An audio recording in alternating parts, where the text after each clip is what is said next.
1866 میں اس کی بنیاد پڑی۔ 1857 کے اندر جہاد آزادی ہوا، جس کے اندر علماء بالکل ختم کر دیے گئے۔ 33,000 علماء تو تنہا دلی کے اندر ان کو پھانسی کے تختے پر چڑھایا گیا۔ لال قلعے سے لے کر کے جامع مسجد تک درختوں پر ان کی لاشوں کو لٹکا دیا گیا، اور یہ سوچ لیا گیا کہ جب تک یہ مسلمان علماء ہیں ہمارے پیر ہندوستان میں جم نہیں سکیں گے۔ جو ہمارے بزرگ تھے، بڑے بڑے لوگ، وہ لوگ جیل میں چلے گئے، کچھ لوگ باہر رہ گئے تھے۔ جو لوگ باہر رہ گئے تھے انہوں نے یہ دیکھا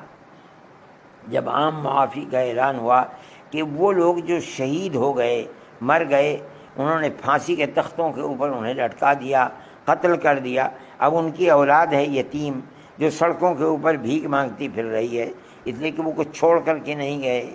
اور انگریز ان کے ہاتھ کو پکڑ رہا ہے، اور پکڑ کر یہ کہتا ہے کہ انہیں ہمیں دو، ہم انہیں مفت پڑھائیں گے، مفت لکھائیں گے، کپڑا دیں گے، ان کو کھانا دیں گے، اور جب یہ پڑھ لے گا تو ملازمت دیں گے، یہ تمہارا پیٹ بھی پالے گا ہمارا۔ اور ماں پردے کے اندر بیٹھی ہوئی ہے بیچاری، اس کے چھوٹے بھائی بہن ہیں، ان کا بھی کوئی سہارا نہیں ہے، وہ اپنے بیٹے کو ان کے حوالے کر دیتے ہیں۔ ان کے لیے یہ چیز ناقابل برداشت تھی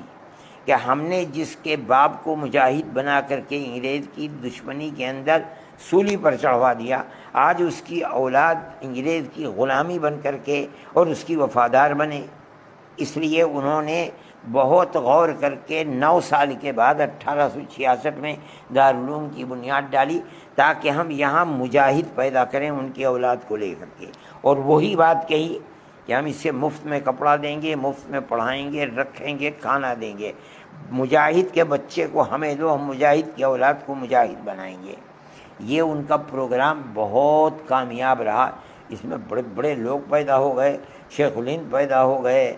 حسین احمد مدنی پیدا ہو گئے، مفتی کفایت اللہ پیدا ہو گئے، وحید احمد پیدا ہو گئے، عزیر گل یہ سب وہ لوگ ہیں جن کو انگریز نے یہاں نہیں مالٹا کی جیل میں لے جا کر کے 4 سال کی جیل میں رکھا ہے، پھر یہاں آئے، یہاں آ کے بھی چین سے نہیں بیٹھے، بلکہ انہوں نے 9 سال ہندوستان کی سابرمتی جیل میں، نینی جیل کے اندر، الہ آباد میں، بریلی کی جیل میں، مراد آباد کی جیل میں، سہارنپور کی جیل میں 9 سال ایک ایک آدمی نے جیل میں گزارے ہیں۔ تو اسلام کی یہ جو